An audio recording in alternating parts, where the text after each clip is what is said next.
میں 1945 میں ایک متوسط گھرانے میں پیدا ہوا۔ والدین نیو انگلینڈ میں 3 صدیوں سے آباد ینکی نسل سے تعلق رکھتے تھے اور میں ان کی اکلوتی اولاد تھا۔ ان کی سخت اخلاقی قدریں اور کٹر مذہبی سوچ نسلوں پرانی اخلاقیات کی عکاس تھیں۔ میرے والدین اپنے ینکی خاندانوں کے وہ پہلے افراد تھے جنہوں نے وظیفوں پر کالج میں تعلیم حاصل کی۔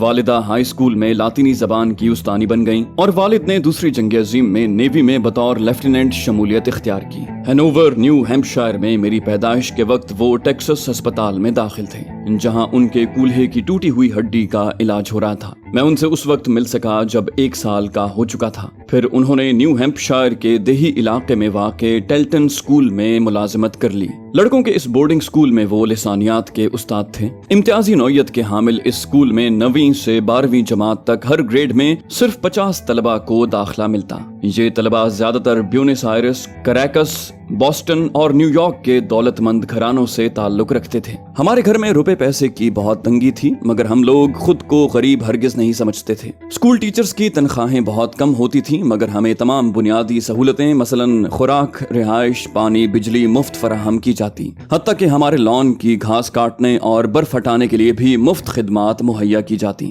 یہ کہنا کہ اسکول کے اساتذہ اور ان کی بیویاں خود کو مقامی لوگوں سے برتر سمجھتے تھے ان کی سوچ کی شدت کم کرنے کے مترادف ہوگا۔ میرے والدین مذاق ہی مذاق میں کہتے رہتے تھے کہ یہ علاقہ ان کی جاگیر ہے اور کمتر حیثیت کے کسان، قصبے کے باسی ان کی رعایا ہیں جن پر وہ حکومت کر رہے ہیں۔ میں جانتا تھا کہ یہ محض مذاق نہیں۔ میرے ایلیمنٹری اور مڈل اسکول کے دوست اسی طبقے سے تعلق رکھتے تھے۔ وہ بہت غریب تھے۔ یہ گرد میں اٹے ہوئے کسانوں، کباڑیوں اور مل مزدوروں کے بچے تھے۔ یہ لوگ اونچی پہاڑی پر الگ تھلگ بنے ہوئے بورڈنگ اسکول سے بیزاری اور نفرت کا اظہار کرتے تھے جبکہ میرے والدین مجھے قصبے کی لڑکیوں سے میل جول سے باز رکھنے کی کوشش کرتے جنہیں وہ ناپسند کرتے اور اخلاق باختہ قرار دیتے۔ میں پہلے گریڈ ہی سے ان سب کے ساتھ گھل مل کر رہتا اور اپنی کتابیں اور رنگین پینسلیں بھی استعمال کرنے دیتا۔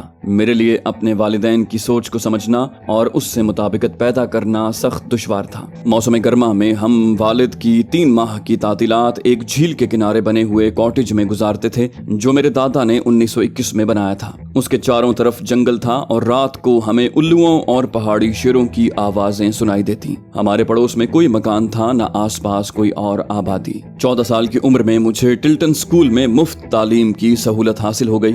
والدین کے اکسانے پر میں نے قصبے سے مکمل طور پر قطع تعلق کر لیا اور پھر اپنے پرانے دوستوں کی طرف کبھی پلٹ کر نہ دیکھا۔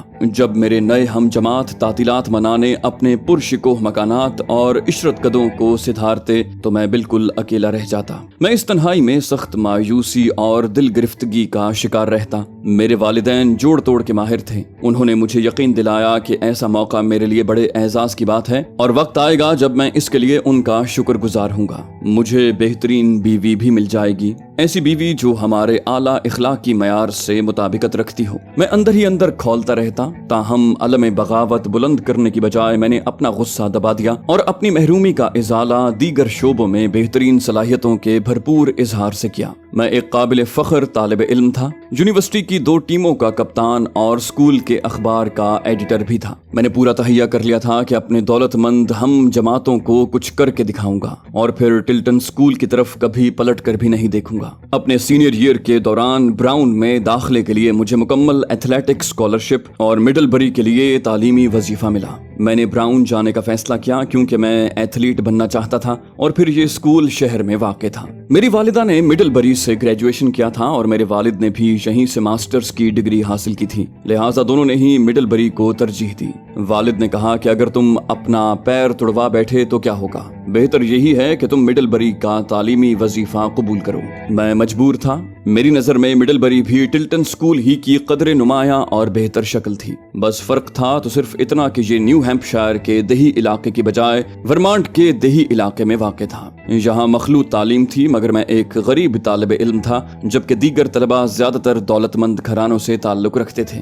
گزشتہ 4 برسوں کے دوران میں نے کسی ایسے اسکول میں نہیں پڑھا تھا جہاں مخلوط تعلیم ہو۔ مجھ میں اعتماد مفقود تھا۔ मैं खुद को दूसरों से कमतर और निकम्मा महसूस करता। मैंने वालिद से गुजारिश की कि मुझे 1 साल के लिए तालीम तर्क करने की इजाजत दी जाए, मगर वो ये बात सुनने के लिए तैयार नहीं थे। उन्होंने कहा कि जब मेरा अपना ही बेटा कॉलेज में रहने पर तैयार न हो तो मैं दूसरों के बच्चों को कॉलेज के लिए तैयार करने का झूठा दावा कैसे कर सकता हूँ। जिंदगी इत्तेफाकात और हादसात के तसलसल का नाम है। अपनी मर्जी और ख्वाहिश कोई चीज नहीं। हम गर्दिश जमाना और मुकद्दर के उलट फेर की मुतय्यना हुदूद में रहते हुए जो भी फैसले करते हैं उनके नतीजे में वही कुछ बनते हैं जो कि हम हैं। मिडलबरी में 2 अहम वाकयात ने मेरी जिंदगी का रुख मुतय्यन किया। उनमें से एक में शहनशाह ईरान के जाती मुशीर, एक ईरानी जनरल के बेटे फरहाद, और दूसरे में ऐन नामी एक खूबसूरत खातून ने बड़ा अहम किरदार अदा किया। फरहाद रोम में फुटबॉल का पेशावर खिलाड़ी था। वो एक शानदार कसरती जिस्म,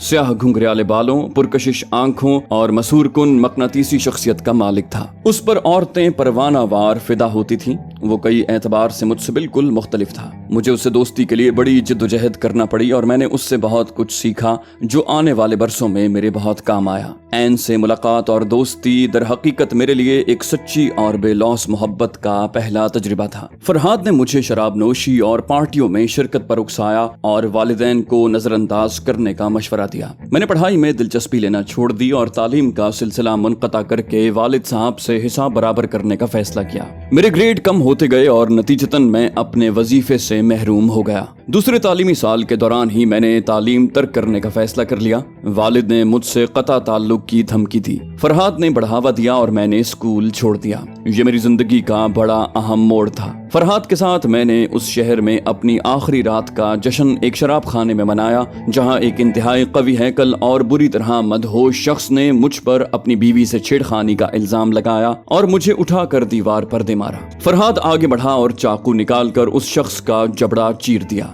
फिर वो मुझे घसीटता हुआ खिड़की तक ले गया और नीचे बहते हुए दरिया में धक्का देकर खुद भी छलांग लगा दी। हम दोनों तैरते हुए बाहर आए और बाहिफाजत अपनी इकामत गाह वापस पहुंचे। अगली सुबह जब कैंपस पुलिस ने हमसे इस वाक़े के बारे में पूछगिछ की तो मैं साफ मुकर गया और इस बारे में मुकम्मल लाइल्मी का इजहार किया। ताहम फरहाद को स्कूल से निकाल दिया गया। हम दोनों बॉस्टन चले गए और मुश्तरका अपार्टमेंट में रिहाइश इख्तियार की। मुझे एक अखबार संडे एडवर्टाइजर में मुलाजिमत मिल गई। बाद में उसी साल यानी 1965 अखबार में काम करने वाले मेरे मुतअद्दिद साथियों को लाजमी फौजी खदमात की अंजामदही के लिए मुंतखब किया गया, जिससे बचने के लिए मैंने बॉस्टन यूनिवर्सिटी के कॉलेज ऑफ बिजनेस एडमिनिस्ट्रेशन में दाखिला ले लिया। उन दिनों ऐन भी फारिग थी और हमसे मिलने वो अक्सर मिडलबरी आती रहती। मैं उसके साथ ज्यादा से ज्यादा वक्त गुजारना चाहता था, लिहाजा हमने शादी कर ली। ऐन के वालिद एक माने हुए इंजीनियर थे जिन्होंने मिसाइल क्लास के लिए नेविगेशन का निजाम वज़ा किया था और उनकी खिदमत के एतराफ में उन्हें बहरिया के महकमे में एक आला ओहदा भी दिया गया था। उनके एक बेहतरीन दोस्त जिन्हें ऐन अंकल फ्रैंक कहती थी और जो इनका असली नाम नहीं था, वो नेशनल सिक्योरिटी एजेंसी की आला तरीन सतह पर एग्जीक्यूटिव की हैसियत से मुलाजिम थे,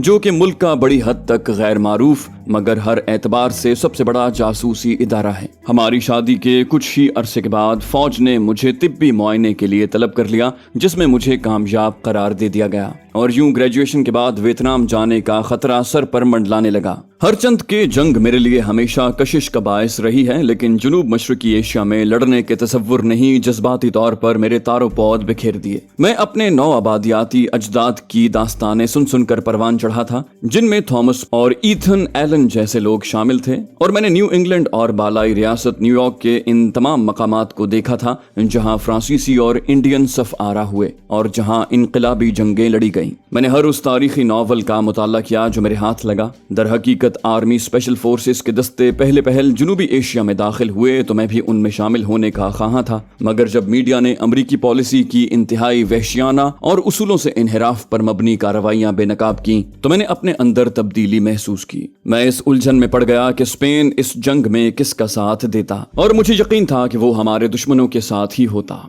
यहाँ अंकल फ्रैंक ने मेरी मदद की। उन्होंने मुझे बताया कि नेशनल सिक्योरिटी एजेंसी में मुलाजमत करने वाला शख्स भर्ती के इल्तिवा का हकदार होता है। उन्होंने अपनी एजेंसी में मेरी मुताद्दिद मुलाकातों का इंतजाम कर दिया, जिनमें पॉलीग्राफ की मदद से इंटरव्यूज का थका देने वाला दिन भी शामिल था। मुझे बताया गया कि उनके जरिए ये मालूम किया जाएगा कि मैं NSA में भर्ती और तरबियत के लिए मौजू शख्स हूँ या नहीं, और मैं मौजू पाया गया तो फिर मेरी खूबियों और खामियों पर मबनी तारुफी खाका तरतीब दिया जाएगा, जो मेरे कैरियर का नक्शा मुरतब करने के लिए इस्तेमाल होगा। वियतनाम जंग के बारे में मेरे रवैये के पेश नज़र मुझे पूरा यकीन था कि मैं टेस्ट में फेल हो जाऊंगा। इम्तिहान के मौके पर मैंने ये बात तस्लीम की थी कि एक मुखलिस और वफादार अमरीकी की हैसियत से मैं जंग का मुखालिफ हूँ, और जब इंटरव्यू लेने वालों ने इस बारे में कोई बहस तकरार नहीं की तो मुझे बड़ी हैरत हुई। इसकी बजाय उन्होंने अपनी तवज्जो मेरी परवरिश और पर्दाख्त, वालिदैन के साथ मेरे तर्ज अमल और इस बात पर मरकूज रखी कि इतने ज्यादा मालदार और दुनियादार घरानों के बच्चों में एक गरीब और कट्टर मजहबी खानदान में परवान चढ़ने वाले बच्चे के जज्बात क्या थे।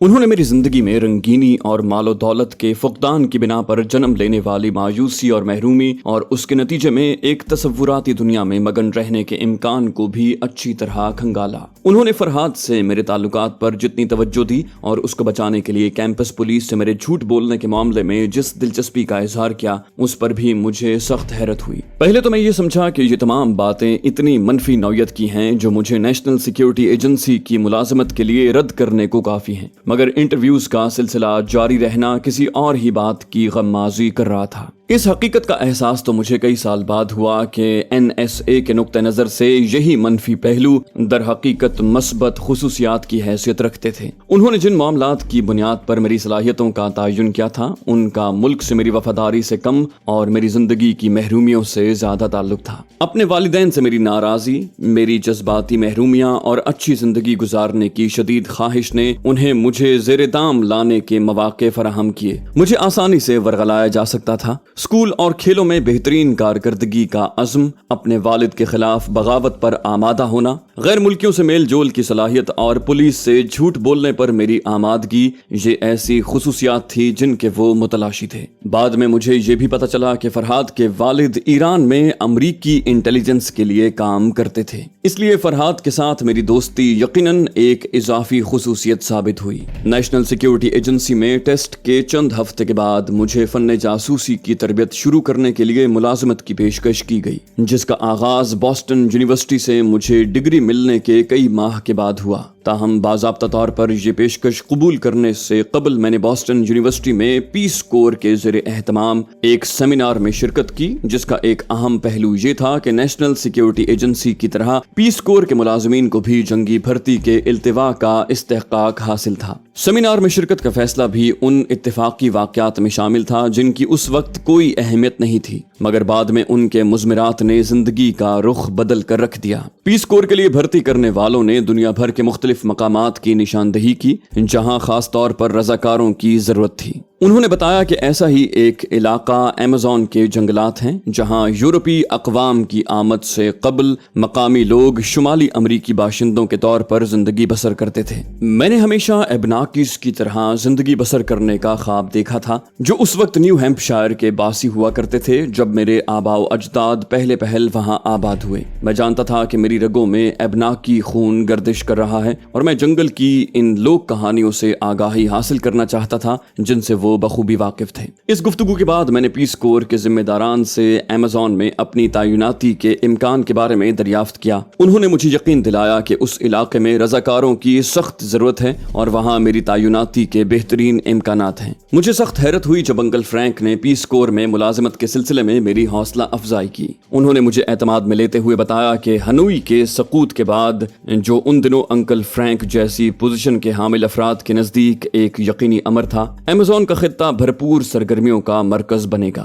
उन्होंने कहा कि ये इलाका तेल से मालामाल है, हमें वहां अच्छे एजेंट्स की जरूरत पड़ेगी, ऐसे लोगों की जरूरत जो मकामी आबादी को समझते हैं। अंकल फ्रैंक ने कहा कि पीस कोर तुम्हें बेहतरीन तरबियत का मौका फराहम करेगी। उन्होंने मुझे हस्पानवी जबान के अलावा मकामी बोलियों में महारत हासिल करने की ताकीद करते हुए कहा कि तुम्हें हुकूमत के लिए खिदमात अंजाम देने की बजाय किसी प्राइवेट कंपनी में काम करने का मौका मिल सकता है। उस वक्त मैं नहीं समझ सका कि इससे उनकी मुराद क्या है। मुझे एक जासूस से इकोनॉमिक हिटमैन के बुलंद तर मर्तबे पर फाइज किया जा रहा था। ताहम मैंने इस इस्तिलाह के बारे में ना तो पहले कभी कुछ सुना था और ना बाद में चंद बरसों तक इसका कोई इल्म हुआ। मुझे खबर ही नहीं थी कि दुनिया भर में फैले हुए सैकड़ों मर्द और औरतें कंसल्टिंग फर्मों और दीगर निजी कंपनियों में काम कर रहे हैं, और ये वो लोग हैं जिन्होंने किसी सरकारी एजेंसी से कभी एक धेला भी तनख्वाह वसूल नहीं की, मगर फिर भी वो इस एम्पायर के मफादात की तकमील के लिए खिदमात अंजाम दे रहे हैं। ना ही कभी मेरे वहमो गुमान में ये बात आई थी कि मिलेनियम के इख्तिताम तक ज्यादा खुशनुमा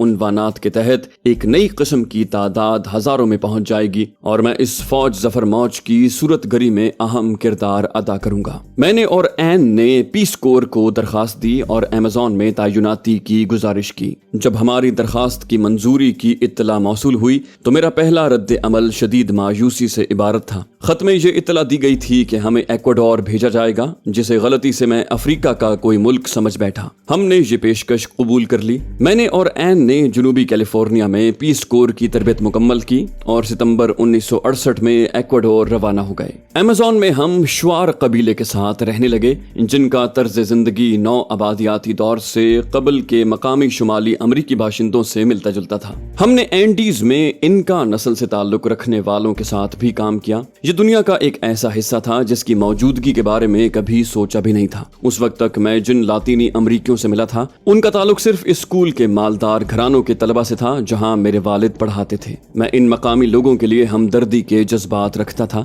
जो शिकार और खेती बाड़ी पर गुजर औकात करते थे। मैंने उनके लिए अपनायत और बरादराना ताल्लुक का एक अनोखा जज्बा महसूस किया। उन लोगों ने मेरे दिल में कस्बे के इन बासियों की याद ताज़ा कर दी जिन्हें मैं पीछे छोड़ाया था। एक दिन बिजनेस सूट में मलबूस एक शख्स इनार ग्रेव हमारी कम्युनिटी में वाक़े हवाई अड्डे पर उतरा। वो चेस्टी मेन इनकॉर्पोरेटेड नामी बैनुल अक़वामी मुशावरती फर्म का नायब सदर था। ये कंसल्टिंग फर्म बहुत ज्यादा नामोनमूद से गुरेज करती थी और इस अमर के तयन के लिए जायजा रिपोर्ट्स मुरतब करने की जिम्मेदार थी कि आलमी बैंक को एक्वाडोर और उसके हमसाया ममालिक को हाइड्रो इलेक्ट्रिक डैम्स और दीगर इंफ्रास्ट्रक्चर प्रोजेक्ट्स की तामीर के लिए अरबों डॉलर के कर्जे फराहम करने चाहिए या नहीं। इनार अमरीकी आर्मी रिजर्व में कर्नल भी था। उसने मुझसे मेन जैसी कंपनी के लिए काम करने के फवायद पर गुफ्तगू शुरू कर दी। जब मैंने ये कहा कि पीस कोर में शमूलियत इख्तियार करने से कबल नेशनल सिक्योरिटी एजेंसी ने भी मेरी मुलाजमत की मंजूरी दी थी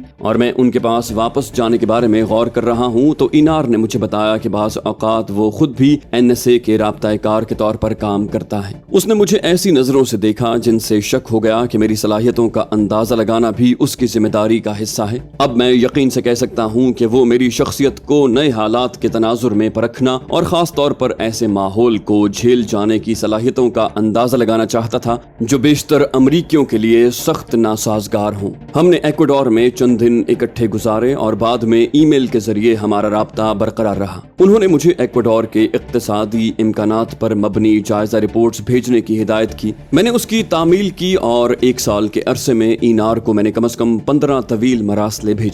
मैंने अपने खुतूत में एक्वाडोर के इक्तिसादी और सियासी मुस्तकबिल के बारे में अपनी राय जाहिर करने के अलावा मकामी बाशिंदों की तरफ से तेल कंपनियों, बैनुल अक़वामी तरक्याती इदारों और उन्हें जदीद दुनिया में खींचने की दीगर कोशिशों के खिलाफ जिद्दोजहद के नतीजे में मकामी आबादियों में बढ़ती हुई मायूसी से भी आगाह किया। मेरा पीस कोर का दौरा खत्म हुआ तो इनार ने मुझे मेन हेडक्वार्टर्स बॉस्टन में मुलाजमत के इंटरव्यू के लिए तलब किया। हमारी इस निजी मुलाकात के दौरान उन्होंने ये बात जोर देकर कही कि मेन का बुनियादी कारोबार इंजीनियरिंग है, मगर उनके सबसे बड़े क्लाइंट वर्ल्ड बैंक का इसरार है कि इंजीनियरिंग मंसूबों के काबिल अमल होने और उनके हजम और वसअत के तयन के बारे में नाक़िदाना इक्तिसादी पेशबीनी के लिए अमले में इक्तिसादी माहिरीन की तयनाती भी जरूरी है। उन्होंने कहा कि इससे पहले मैंने 3 इंतहाई आला तालीम याफ्ता माहिरीन माशियात को मुलाजिम रखा था। उनका तालीमी रिकॉर्ड बेदाग था, 2 के पास मास्टर्स की डिग्री थी और एक PhD था, लेकिन ये लोग बुरी तरह नाकाम रहे। इनमें एक भी ऐसा नहीं था जो ऐसे मुल्कों में इक्तिसादी पेशबीनी पर मबनी रिपोर्ट्स तैयार करने का अहल हो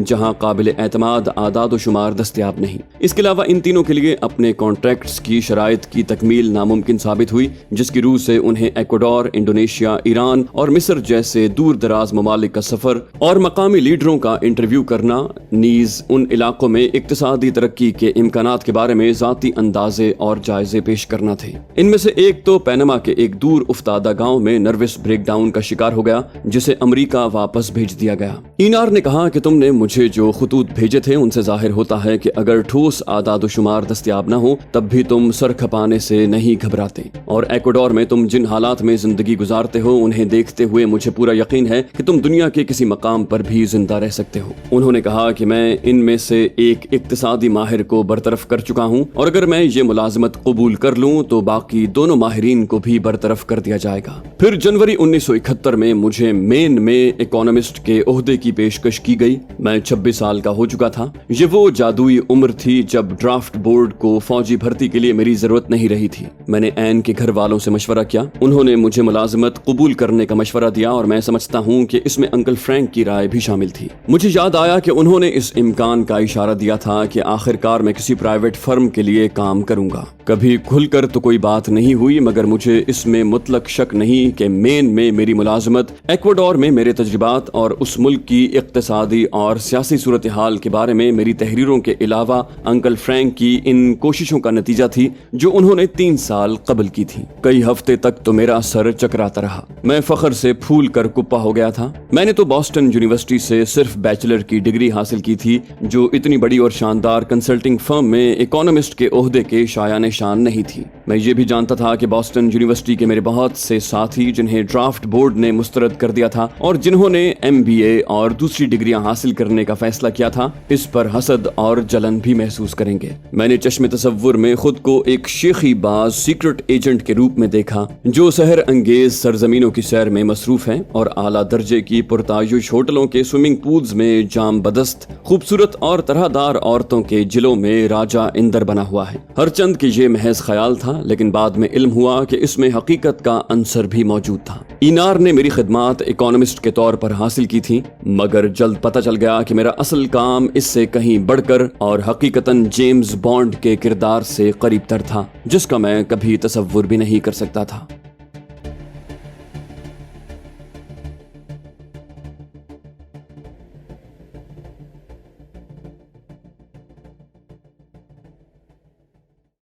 तो दोस्तों, ये थी हमारी आज की एपिसोड। उम्मीद करते हैं आपको हमारी कहानी पसंद आई होगी। जाने से पहले इस वीडियो को लाइक कीजिए और शेयर करना मत भूलिए। कमेंट करके हमें बताइए कि आपको हमारी वीडियो कैसी लगी, और अगर अभी तक आपने इस चैनल को सब्सक्राइब नहीं किया तो इसे सब्सक्राइब कीजिए और बेल आइकन दबाकर ऑल नोटिफिकेशंस ऑन कर लीजिए।